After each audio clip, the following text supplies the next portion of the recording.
out on the broadcast for our viewers.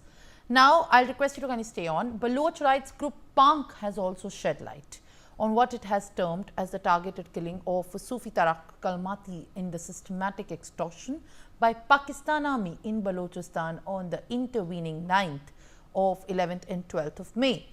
Pakistan Army personnel and intelligence agencies have reportedly forcibly entered Sufi Tariq's house and took him into custody after verifying his identity. He was found dead the next morning with gunshot wounds in what PAANK termed as a clear case of extrajudicial execution. PAANK further stated that these acts of violence, intimidation and economic sabotage appear to be the part of the broader pattern of extortion and repression in the region. My colleague Ajay Jandial is joining me live on the broadcast. Ajay, now Balochistan had widely condemned the acts by Pakistan conducted on its soil, targeting the killing of the Baloch Sufi Tariq and terming it as not just an isolated but a state-sponsored act.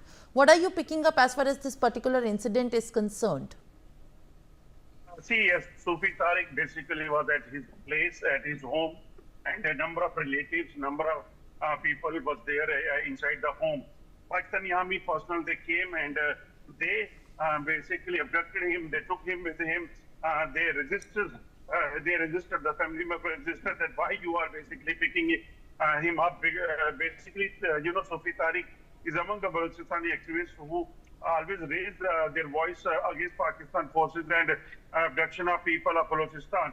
So that's why he was abducted. And then next day, when his body was recovered from some distance, and that is clearly showing that it is only because of the Pakistani army. Those who have abducted him, they have shot him because there was a bullet injury to his to Sufi Tariq as well.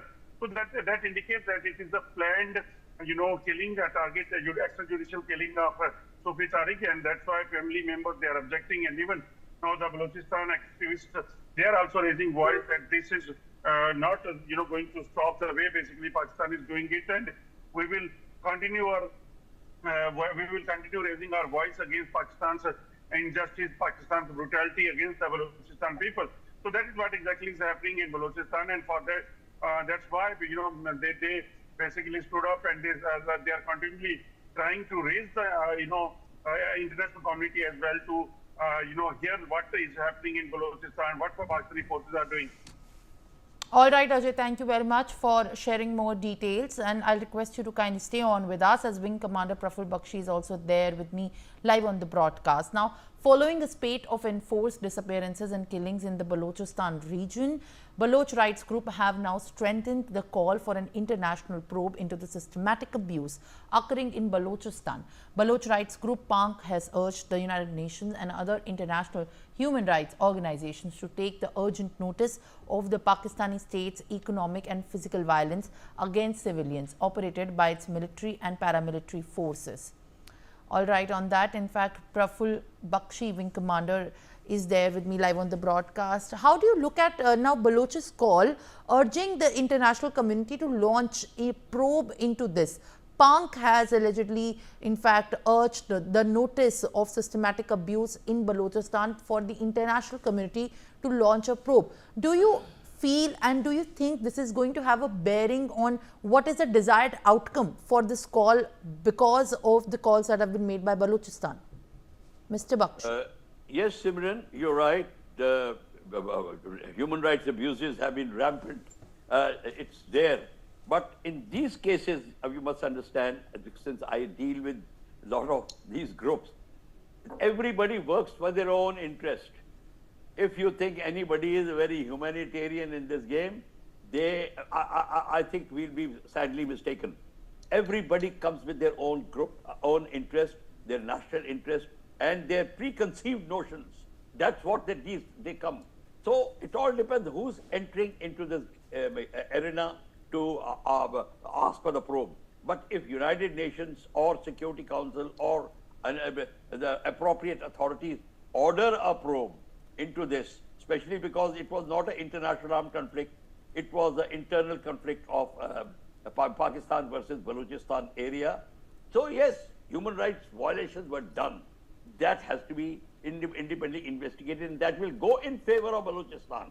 That much I know. Whatever it comes, it will go in favor of Balochistan, and Balochistan will feel very good about it. But countries like China will not support, and Russia will support China on this game.